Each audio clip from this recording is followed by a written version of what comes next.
എങ്ങനെയായിരിക്കും, ഒരാളുടെ കണ്ണെങ്ങനെയാണ്, ഇതിനെല്ലാം നല്ല ഒന്നാന്തരം പ്രൂഫ് നമ്മുടെ ഇതിനകത്തുണ്ട്. മനസ്സിലായില്ലേ? നമ്മുടെ ആ ജനിക്കുന്ന സമയത്ത് അത് എങ്ങനെയാണോ സ്റ്റാർസ് നിൽക്കുന്നത്, പ്ലാനറ്റ്സ് നിൽക്കുന്നത് എന്നനുസരിച്ചുള്ള ഇതനുസരിച്ച് ഒരു മനുഷ്യൻ അസെൻഡന്റ് നമ്മുടെ ലഗ്നാരോട് എവിടെയാണ് നമ്മുടെ അസെൻഡന്റ് എവിടെയാണ് നമ്മള് മലയാളത്തിൽ എങ്ങനെയാ പറയുന്നത് അറിയുന്നത്, നമ്മുടെ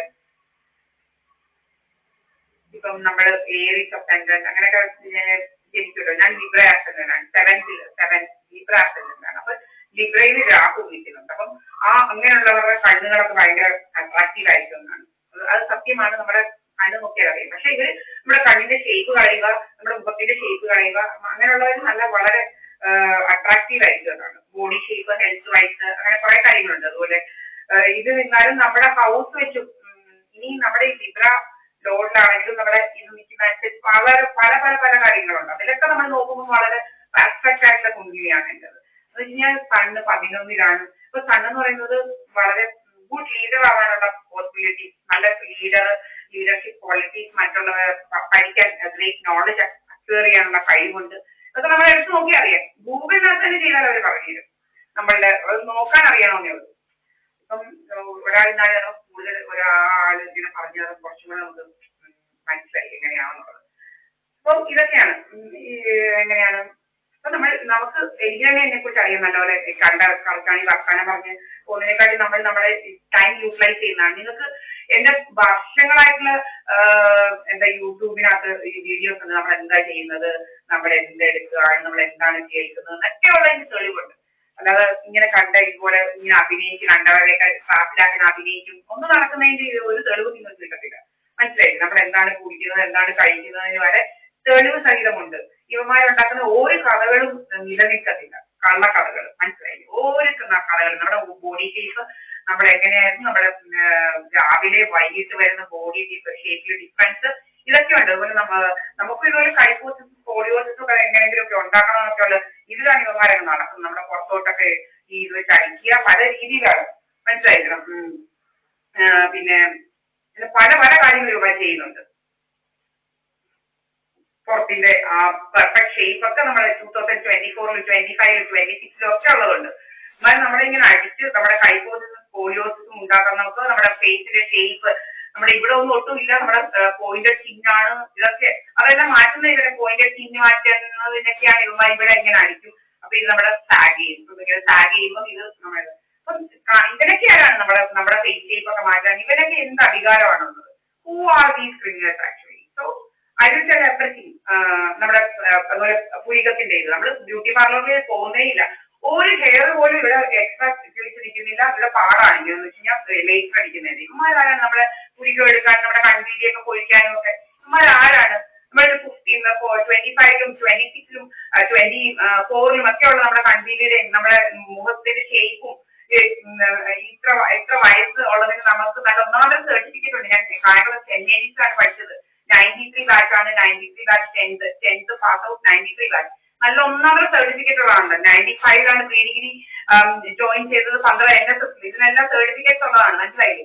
95-ലാണ് 93 to 95-ലാണ് നമ്മൾ പ്രീ ഡിഗ്രി ജോയിൻ ചെയ്തത്. 93 to 95 +1+2 അന്ന് പ്രീ ഡിഗ്രിയാണ്. അത് പഠിച്ചതിന് തെളിവ് എല്ലാ സർട്ടിഫിക്കറ്റും നമുക്ക് തെളിവായിട്ടുണ്ട്. പിന്നെ അല്ലാതെ കണ്ട നോർത്ത് ഇന്ത്യൻസിനെ മറ്റവരെയും കൊണ്ട് പഠിക്കും, ഇവിടെയുള്ള പഠിക്കാത്തവരുടെ കൂടെ പോലെ. പിന്നെ 95-ൽ പോയി SDM ലോ കോളേജ് ജോയിൻ ചെയ്തതിനും അവിടെ ഇല്ലേ സർട്ടിഫിക്കറ്റ്സ്. അതുപോലെ മാനൂർ യൂണിവേഴ്സിറ്റിയെ കുറിച്ച് നല്ല ശരിക്ക് തിരക്കി നോക്കിയാൽ മതി. അതുപോലെ അവൻ രാജേഷ് കൈമ എന്ന് പറയുന്ന ഒരാളുണ്ടായിരുന്നു. അവനിങ്ങനെ ഇതുപോലെ നമ്മളെ കുറിച്ച് പാസ്സായില്ല എന്നൊക്കെ പറഞ്ഞുകൊണ്ട് ഇങ്ങനെ പറയുമായിരുന്നു. നമ്മൾ 1 ഇയർ കൂടെ അതൊക്കെ കളിച്ച് നടന്നിട്ട് തന്നെയാണ്. എക്സാമിന്റെ മുമ്പത്തെ ദിവസം നമ്മൾ സിനിമയിൽ പോയിട്ടുണ്ട്. പിന്നെ ഇന്റേണൽ എക്സാമിന് അപ്പം എന്താണ് പഠിക്കാനായിട്ടാണ് നമ്മൾ കിട്ടാഞ്ഞത്. പഠിച്ച് ഫുൾ 11 സബ്ജക്ട് ഒന്നിട്ടുണ്ട്. അപ്പോൾ അതുപോലെ അവൻ ഇന്നുവരെ പാസ്സായിട്ടില്ല. കാരണം അവന്റെ എൻറോൾമെന്റ് നമ്മുടെ ഇതിനകത്ത് കാണുന്നില്ല. നമുക്കിപ്പോ പോർട്ടലുണ്ട്. നമ്മുടെ ഇതിനകത്ത് കയറിയ ആരുടെ നമുക്ക് പേരടിച്ചു കൊടുത്താൽ ഇവര് പേര് കറക്റ്റായിട്ട് അറിയാൻ പേരടിച്ചു കൊടുത്താൽ ഇവര് എൻറോൾഡ് ആണോ, ഇവര് വക്കീലായിട്ട് എൻറോൾ ചെയ്തിട്ടുണ്ടോ എന്നുള്ളത് കാണാൻ പറ്റും. നിങ്ങളിപ്പോ അതുപോലെ നിങ്ങൾ ഒരു അഡ്വക്കേറ്റ് എടുത്ത് പോകുമ്പോൾ നിങ്ങൾ ആ പേര് കണ്ടിട്ടുണ്ടെങ്കിൽ നിങ്ങൾക്ക് ഈ പിന്നെ പേര് വെച്ച് നിങ്ങൾക്ക് ആ ഫോട്ടോ സഹിതമാണ്, നമ്മുടെയൊക്കെ ഫോട്ടോ സഹിതമാണ് മാത്രമാണ് ഉള്ളത് എൻറോൾമെന്റ് ഈ പോർട്ടലിൽ. നിങ്ങൾക്ക് സെർച്ച് ചെയ്യാൻ പറ്റും. ഈ പോർട്ടലിൽ ആർക്കെങ്കിലും ഉണ്ടെങ്കിൽ നിങ്ങൾക്ക് സെർച്ച് ചെയ്യാൻ പറ്റും. മനസ്സിലായി? ഇപ്പൊ നിങ്ങളൊരു അഡ്വക്കേറ്റ് ആണെങ്കിൽ നിങ്ങൾക്ക് വേറൊരു അഡ്വക്കേറ്റ് എൻറോൾഡ് ആണോ, അയാൾ ലീഗലി അഡ്വക്കേറ്റ് ആണോ, അതോ ഒത്തിരി ഫേക്ക് ആയിട്ടുള്ളവരുണ്ട്. നിങ്ങൾക്കറിയാം ആലപ്പുഴ വലിയ രീതിയിൽ അഭിനയിച്ചു വന്ന ഇതുപോലെ ജോളിയുടെ കൂട്ട് ഭയങ്കര ഉടുത്തൊരുങ്ങി ഭയങ്കര ഇതിൽ വന്ന വ്യക്തിയുണ്ട്. ഇത് ആലപ്പുഴ കോടതിയില് അവള് എന്തോ ബാർ അസോസിയേഷന്റെ എന്തൊക്കെയോ ആയിരുന്നു. എന്നിട്ട് അവൾക്ക് സർട്ടിഫിക്കറ്റും എൻറോൾമെന്റ് സർട്ടിഫിക്കറ്റും ഒന്നും എൻറോൾമെന്റ് പാസ്സായിട്ടും ഇല്ലായിരുന്നു. എന്നിട്ട് അവൾ ഓടുമായിരുന്നു പോലീസ് വന്നപ്പോഴുമായി. പിന്നെന്തായാലും ആൾക്കാർക്ക് അറിയണ്ടേ ഇവളൊക്കെ എന്ത് ചെയ്തു എന്നുള്ളത്. ഇവള് പാസ് ഔട്ട് ആവാതെ ഇവളൊക്കെ വന്ന് അഡ്വക്കേറ്റ് ആയിട്ട് എൻറോൾ ചെയ്ത് പ്രാക്ടീസ് ചെയ്യാൻ കോടതിയിൽ വരുമ്പം കോടതിക്കും ഞങ്ങൾക്കും പൊതുജനങ്ങൾക്കും അറിയണം ബാക്കി എന്തായെന്നുള്ളത്, ഇവളൊക്കെ എന്ത് ചെയ്തു എന്നുള്ളത് നമുക്കും അറിയണ്ടേ. നമുക്കും അറിയണം. ഇതൊക്കെ അങ്ങോട്ട് പബ്ലിക് ആക്കണം.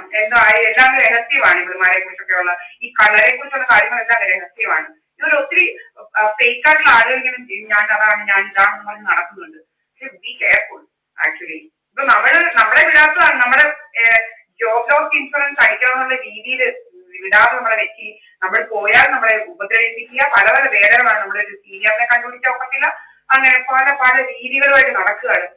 ഓരോ പറയുന്നതാണ് എറണാകുളത്ത് നമ്മളൊരു സീനിയറിനെ ഒന്നും ഇനി വേണ്ട, തന്നെ ഒന്നും ഇതാക്കരുത്. എന്ന് വെച്ചാൽ നമ്മൾ പോകരുത്, നമ്മൾ ഇതാകരുത്, നമുക്ക് കേസ് കിട്ടിക്കരുത് എന്നൊക്കെയുള്ള ഗൂഢമായ ഉദ്ദേശത്തോടാണ് ഇവന്മാർ. ഇവിടെ പല കേസും ഞാനിവിടെ വന്ന് താമസിക്കാൻ തുടങ്ങിയപ്പോൾ 2018-19 സമയത്ത് പലരും നമ്മളെ തിരക്കി കേസുമായിട്ട് വന്ന് നമ്മൾ കേസ് നടത്തി കൊടുക്കുകയും ചെയ്തിട്ടുണ്ട്. പിന്നെ ചില സിവിൽ കേസൊക്കെ അവന്മാർ പിന്നെ വരത്തില്ല. ആദ്യം വന്നാൽ പിന്നെ വരത്തില്ല. കാരണം അവന്മാരുടെ പുറകിന് പോയി നമ്മുടെ വീട്ടിലാരാണെന്ന് വന്നെന്ന് പറഞ്ഞാൽ അവന്മാരുടെ പുറകിന് പോയി ഇവിടെ വരരുതെന്ന് പറഞ്ഞ് വിടുക. അങ്ങനെയൊക്കെ പല വേലകൾ ഇവന്മാർക്കുണ്ട്. അങ്ങനെ പല രീതിയിൽ നമ്മളുടെ ജോബ് ലോസ് ഇൻഷുറൻസ് തട്ടിയെടുക്കാൻ വേണ്ടിയിട്ട് ഇങ്ങനെ കുറെ ഗൂഢസംഘം BJP എന്ന് പറയുന്നതാണ്. അവനാണ് നമ്മളെ വിടാതിരുന്നത്. അവൻ കല്യാണം കഴിച്ച അന്ന് മുതൽ അവൻ തുടങ്ങിയതാണ്. നമ്മൾ കോടതിയിൽ നിന്ന് തിരിച്ച് പോകുന്ന സമയത്ത് നീ കോടതി വരുവോടി നിന്നെ എന്താ നിന്റെ 2 ലക്ഷം കൂല നീ കാറിന്റെ പൈസ കാർ വിറ്റ് ബാങ്ക് ഇട്ടാൽ നീ വരത്തില്ലല്ലോ. അപ്പൊ ഇവന്റെ ഗോൾ അതായിരുന്നു, നമ്മളെ വെച്ച് നമ്മുടെ ഇൻഷുറൻസ് തട്ടണം എന്നുള്ളൊരു ഗോളുമായിട്ട്. ഇവനെ ഈ രാജമ്മ എന്ന് പറയുന്നവരുടെ റിലേറ്റീവ് ഞാൻ പറഞ്ഞു കഴിഞ്ഞു. ഒരു സുരേഷ് എന്ന് പറയുന്നവനുണ്ട്, അവന്റെ റിലേറ്റീവ് ആണ്. ഇപ്പോഴാണ് നമുക്ക് മനസ്സിലായത് ഇതൊക്കെ ഭയങ്കര കാശാണെന്ന് പറയുന്നത്. എന്തോ ഇത്ര വലിയ കാശെന്ന് എനിക്ക് മനസ്സിലാവും. ഇത്ര വലിയ കാശ് എവിടുന്ന നമ്മള് എന്തോ ഇത്രയൊക്കെ ജോലി ചെയ്തിട്ടും നമ്മൾ നിങ്ങൾക്ക് എന്റെ എന്റെ ഇത് എടുത്തു നോക്കാം. നമ്മൾ മുത്തൂറ്റ് ജോലി ചെയ്തിട്ടുണ്ട്. നിങ്ങൾക്ക് പോയി തിരക്കാം. മുത്തൂറ്റൊക്കെ അത് കാണും. നമ്മൾ ജോലി ചെയ്ത് കാശ് വാങ്ങിച്ചതിന് തെളിവുണ്ട്. പിന്നെ ബാങ്കിൽ വർക്ക് ചെയ്യും, മുത്തൂറ്റ് ബാങ്കിൽ ഫിൻകോർപ്പിലൊക്കെ അത് തെളിവുള്ളതാണ്. SBI നമ്മൾ സാലറി കാണിച്ചിട്ടുണ്ട്, അതിന് തെളിവുണ്ട്. പിന്നെ കാറ്റാടി സാലറി കാണിച്ചിട്ടുണ്ട്, തെളിവുണ്ട്.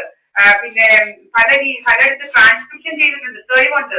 കാശ് വാങ്ങിച്ചിട്ടുണ്ട് അശോക് ജെയിൻ. പിന്നെ പലയിടത്തുനിന്നും നമ്മള് അല്ലാതെ ഈ അവിടെ പോയിട്ട് ചെയ്യുന്നുണ്ടായിരുന്നു. ഇവിടെ ഇരുന്ന് നമ്മൾ ഫയൽ അയച്ചതാണ് അശോക് ജെയിൻ. അങ്ങനെ പലരുടെയും ഫയൽ നമ്മൾ ഈസി ആയിട്ട് ചെയ്ത് കൊടുക്കുന്നുണ്ടായിരുന്നു.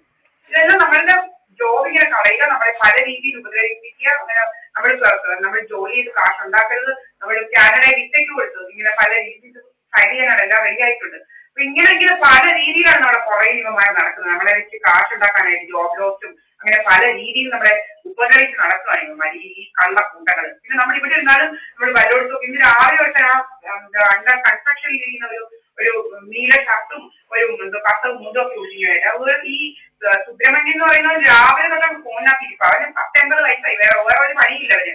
നിങ്ങൾക്ക് എടുത്ത് നോക്കിയാൽ മതി, അവന് വേറൊരു പണിയില്ല. 19 വയസ്സിൽ കൂടുതലായാൽ ഈ ഫോണും കൊണ്ടൊരു പരിപാടി. അവർ 55,50,000 എത്രയോ രൂപ ഇതിന്റെ മോനെല്ലാം റെഡിയാക്കി ഇതുവരെ കിട്ടിയിട്ടുണ്ട്. ഇന്നലെ കണക്ക് പറയുന്നത് 55,50,000 പലിശ എല്ലാം ഇവിടെ സൈലം കിട്ടിയിട്ടുണ്ടെന്നാണ് പറയുന്നത്. ഇപ്പൊ ഇവന് നാഴിക്ക് 40 തൊട്ട് ഇതിന്റെ ബാറിൽ പോവുക, ഇങ്ങനെ കുടിക്കുക, ഇതുവഴി ഇങ്ങനെ പോവുക. ഞാൻ ഇതുവഴി പോകുന്നത് ഇവൻ ഇങ്ങോട്ടാ വരുന്നതെന്നാണ്, ആരോ വരുന്നതാണുള്ള കഥകൾ ഉണ്ടാക്കാൻ വേണ്ടി ഇതുവഴി ഇങ്ങനെ മാനം നടപ്പായിരുന്നു. ഇതുപോലെ തന്നെ ഇവന്റെ മോൻ ഇതുപോലെ ആയിരുന്നു. പാതിരാത്രിക്ക് ഇതുവഴി നടപ്പായിരുന്നു ജോലി ഇങ്ങനെ കഥ ഉണ്ടാക്കാൻ. അത് 2019 ഇവന് കഥ ഉണ്ടാക്കാൻ നടന്നുകൊണ്ടിരുന്നത്. ഇവൻ ഇങ്ങനെ നടക്കുകയാണ്. ഇപ്പോൾ എന്റെ പ്രോപ്പർട്ടിയെ ടാർഗറ്റ് ചെയ്യുക. എന്റെ കാര്യമൊന്നുമില്ല, എന്റെ പ്രോപ്പർട്ടി എന്റെ പേരിലാണ്. പിന്നെ ഇതും പിന്നെ ഒരു 10 സെന്റിന്റെ ബാക്കി കിടക്കുന്നതും എന്റെ അമ്മയുടെ കാലശേഷം വെച്ചിട്ടുണ്ട്.